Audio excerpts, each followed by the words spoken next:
Yaƙin Iran, Amurka da Isra'ila na shirin dawowa ɗanye saboda mashigar Hormuz. Masu saurare ku gyara zama domin jin waɗannan rahotannin labarai da muke tafa da su akan waɗannan al'amura da suke faruwa tsakanin ƙasar Iran, Amurka da Isra'ila wanda suke shirin dawo da yaƙi ɗanye bayan dai sulhu da ake ƙoƙarin cimmawa.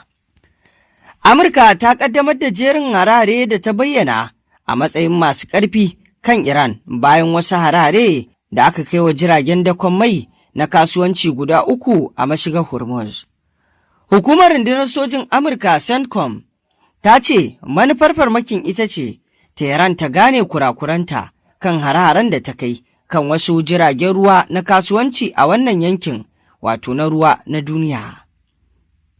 A martanin da ta mayar, Iran ɗin ta yi Allah wadai da matakin sojin Amurka, tana mai cewa hakan ya saba wa yarjejeniyar fahimtar juna da ƙasashen biyu wato suka cimma, wanda suka sanya wa hannu a watan da ya gabata. Matakin ministan harkokin wajen Iran ya yi gargaɗin cewa Tehran za ta ɗauki matakai masu tsauri domin mayar da martani. Wannan sabon takun saƙa ya biyo bayan hararen da aka kai wa jiragen dakon mai guda 3 a cikin sa'o'i 24 tsakanin ranar Litinin da Talata.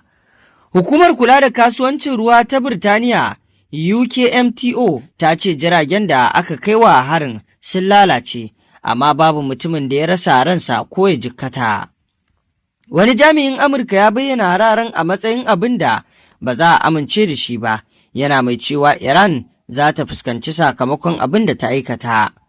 Hukumar sojin Amurka ta ce matakan da Iran ta ɗauka suna da haɗari kuma sun saba wa yarjejeniyar tsagaita wuta tsakanin ƙasashen biyu. Hararen na Amurka sun zo ne sa'o'i kaɗan bayan a ranar Talata, Baitulmalin Amurka ya soke wani sassauci da ya yi kan wato takunkumin da Amurka ta sanya wa Iran a kan manta. Sassauci na daga cikin yarjejeniyar fahimtar juna da Washington da Tehran suka cimma a watan da ya gabata. Baitulmalin na Amurka ya ce an ba kamfanoni wa'adi zuwa ranar 17 ga watan Yuli domin kammala ma'amalolinsu da aka amince da su a ƙarƙashin wato rangwamen. Ma'aikatar harkokin wajen Iran ta ce matakin ya nuna rashin gaskiya da rashin amincin gwamnatin Amurka, tare da jaddada cewa za ta kare muradanta da tsaron ƙasarta. Duk da ƙara tsanantar rikicin, wani jami'in Amurka ya ce masu tattaunawar ƙasarsu za su ci gaba da ƙoƙarin cimma cikakkiyar yarjejeniya da Tehran. Ƙasashen yankin su ma sun mayar da martani. Qatar da Saudiya sun zargi Iran da kai hare-hare kan wato jiragen dakon mai masu alaƙa da ƙasashensu yayin da suke bi ta mashigar Hormuz.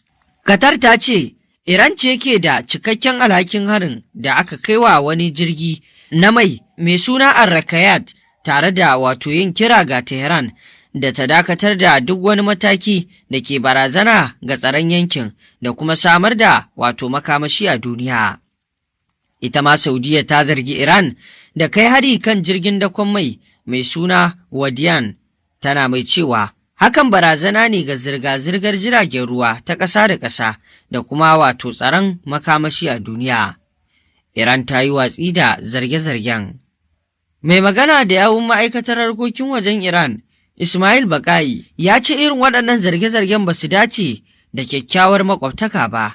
Ya ce jiragen ruwa da ke amfani da hanyoyin da ba tsara tare da wato hukumomin Iran ba, ko kuma waɗanda ke yin wato katsalandan ga tsarin sa ido a kansu, na ƙara haɗarin aukuwar wato hatsari tare da wato kawo cikas ga ƙoƙarin tabbatar da tsaro a mashigar ta Hormuz. Hukumar kula da kasuwancin ruwa ta Birtaniya ta ce wani jirgin dakon mai ya ba da rahoton tashin gobara bayan wani makami da ba a san ko daga ina ya fito ba ya afkawa wato ɗakin injinsa a ranar Litinin.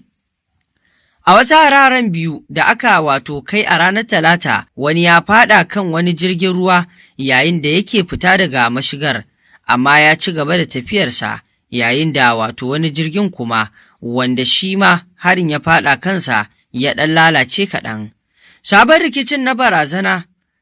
rikicin na barazana ga yarjejeniyar da Amurka da Iran suka cimma a watan da ya gabata, wadda ta tsawaita yarjejeniyar tsawaita wato wuta tsakanin ɓangarorin biyu.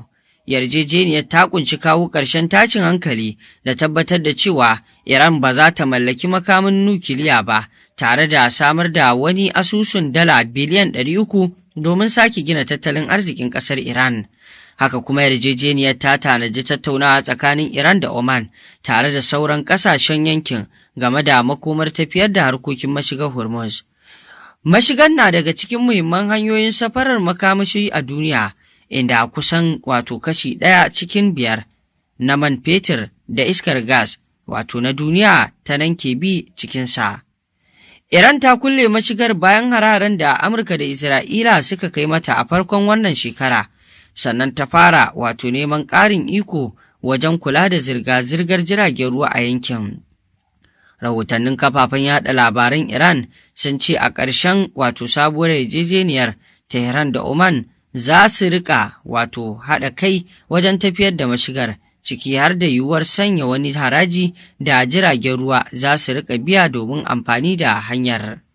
A yanzu dai ana kallon irin abubuwan da suke wakana na barazana ga rugujewar wannan yarjejeniya. An ci fiye da ƙarfinta, wadda ana ƙoƙarin cimma komai yaƙi ya huce gaba ɗaya. Sai dai wasu da dama na ganin cewa abu ne mai kamar wuya cimma wannan yarjejeniyar gabaki ɗaya ta zamanto an kawar da yaƙi tsakanin ƙasar Iran da ƙasar Amurka, duba da irin yadda kowa ke kallon muradun ƙasar Amurka da muradun ƙasar Iran sun sha bamban, yayin da ƙasar Iran akwai abubuwan da ko me za a yi ba za ta yarda da su ta amince ba. Ita kuma Amurka akwai abubuwan da dole sai Iran ta amince da su, sannan ta amince masu kan wannan cimma yarjejeniya. Misali batun makamashin nukiliya, wanda kusan shi ne ma babban jigo a cikin yarjejeniyar. Iran batun da suke so Amurka cewa kar ta mallaki makamin nukiliya, ita kuma Iran babu wannan batun a gabanta, ta ce ba za ta mallaki makamin nukiliya ba. Wannan wani al'amari ne da Iran sam ba za ta aminta da shi ba, ba ma kuma za ta amince ba. Ko za a ɗauki lokaci mai tsayi ana tattaunawa kansa, Iran ba za ta amince ba, su kuma Amurka bukata su kenan, ita kuma Iran ba za ta amince ba. To kaga kenan masu nuna cewar wannan rikici ba zai kawo ƙarshe ba saboda wannan al'amari, idan kaga ya kawo ƙarshe to Amurka ce za ta zubda makamanta ta bar Iran ta ci gaba da al'amuranta, wanda kuma a yarjejeniyar da aka sanya wa hannu ma a kwanakin nan da suka gabata kusan hakan ne. Ƙasar Amurka ce ta risina aka sanya wannan hannu, amma ba Iran ba ce ba.